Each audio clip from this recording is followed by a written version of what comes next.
സ്വയം പ്രകാശമാനങ്ങളായ ശിലാഖണ്ഡങ്ങളോ തത്തുല്യമായിരിക്കുന്ന കഠോര വസ്തുക്കളോ ആണ് രത്നങ്ങൾ എന്ന് കഴിഞ്ഞ വാരം പ്രതിപാദിച്ചു. ഈ രത്നങ്ങളുടെ പ്രകാശം കൂടുന്തോറും മനുഷ്യന്മാർക്ക് അവയോടുള്ളതായിരിക്കുന്ന ആഗ്രഹങ്ങളും വർദ്ധിക്കും. ഒരു വസ്തുവിൻ്റെ മേൽക്ക് അല്ലെങ്കിൽ ഒരു വസ്തുവിൻ്റെ നേർക്ക് മനുഷ്യന് അഭിനിവേശം വർദ്ധിച്ചാൽ അതിൻ്റെ വിലയും മഹത്വവും കൂടുമെന്ന് സ്വാഭാവികമായി നമുക്കറിയാം. അതുകൊണ്ട് തന്നെയാണ് ഇന്ന് കാലത്തെ രത്നങ്ങൾക്ക് ഏറ്റവും വിലപിടിപ്പുള്ളതായിരിക്കുന്ന വസ്തുക്കളായി തീർന്നിരിക്കുന്നത്. ഈ ശിലാഖണ്ഡങ്ങൾക്ക് രത്നം എന്നുള്ളതായിരിക്കുന്ന പേര് നൽകിയിരിക്കുന്നത് തികച്ചും അന്വർത്ഥം തന്നെയാണ്. രത്നം എന്നുള്ളതായിരിക്കുന്ന വാക്കിനെ മനസ്സിനെ സന്തോഷിപ്പിക്കുന്നത് എന്നാണല്ലോ അർത്ഥം.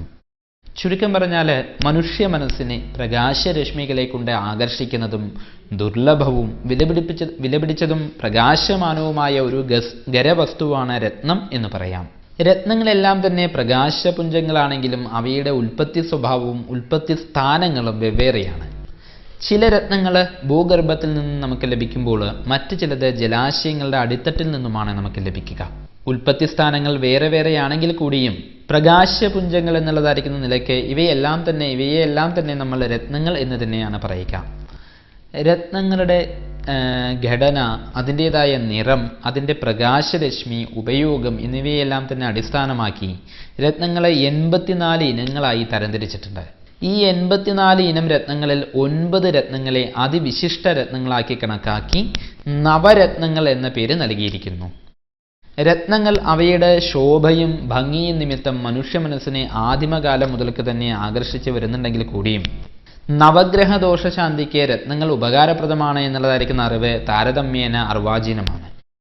പ്രപഞ്ചത്തിൽ അനേകം ഗ്രഹങ്ങൾ ഉണ്ടെങ്കിൽ കൂടിയും അവയിൽ വെച്ച് മനുഷ്യ ജീവിതവുമായി ബന്ധപ്പെട്ട് 9 ഗ്രഹങ്ങൾ ഉള്ളതുപോലെ ലോകത്തിൽ അനേകം രത്നങ്ങൾ ഉണ്ടെങ്കിലും അവയിൽ വെച്ച് നവഗ്രഹങ്ങളുടെ ശക്തിയെ ഉൾക്കൊള്ളാൻ കഴിയുന്നത് കൊണ്ടാണ് മാണിക്യം, മുത്ത്, പവിഴം, മരതകം, പുഷ്യരാഗം, വജ്രം, ഇന്ദ്രനീലം, ഗോമേതകം, വൈഡൂര്യം എന്നീ 9 രത്നങ്ങളെ നവരത്നങ്ങൾ എന്നുള്ളതായിരിക്കുന്ന പേര് നൽകി ആദരിച്ചു വരുന്നത്.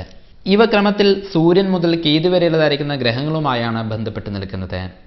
ഓരോ ഗ്രഹത്തിനും പ്രത്യേകം രത്നങ്ങൾ പറഞ്ഞതുപോലെ ഓരോ രത്നത്തിൻ്റെയും മോതിരത്തിന് ഉപയോഗിക്കേണ്ടതായിരിക്കുന്ന ലോഹങ്ങളും വ്യത്യസ്തങ്ങളാണ്.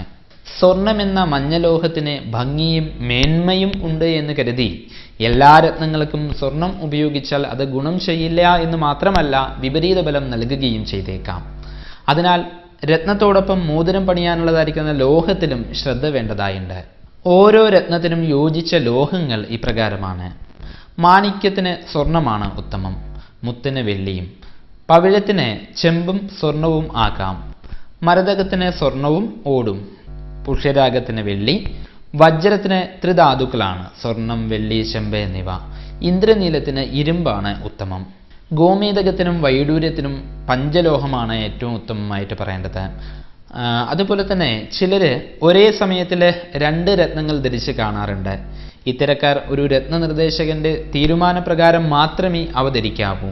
കാരണം ഗ്രഹങ്ങൾക്ക് പരസ്പരം ശത്രുമിത്രത്വങ്ങൾ ഉള്ളതുപോലെ രത്നങ്ങൾക്കും ശത്രുമിത്ര ഭേദമുണ്ട്. പരസ്പരം ശത്രുത്വമുള്ളതായിരിക്കുന്ന രത്നങ്ങൾ ഒരേ സമയത്തിൽ ധരിക്കാതിരിക്കാൻ പ്രത്യേകം ശ്രദ്ധിക്കണം. ജാതകത്തില് പരസ്പരം മിത്രരത്നങ്ങളാണ് എന്ന് ബോധ്യപ്പെട്ടാൽ മാത്രമേ ഒരേ സമയം 2 രത്നങ്ങൾ ധരിക്കാൻ പാടുള്ളൂ. അല്ലാത്ത പക്ഷം അത് ഗ്രഹദോഷ ശാന്തിക്ക് പകരം ഗ്രഹദോഷം വർദ്ധിക്കുകയാകും അതിൻ്റെ ഫലം.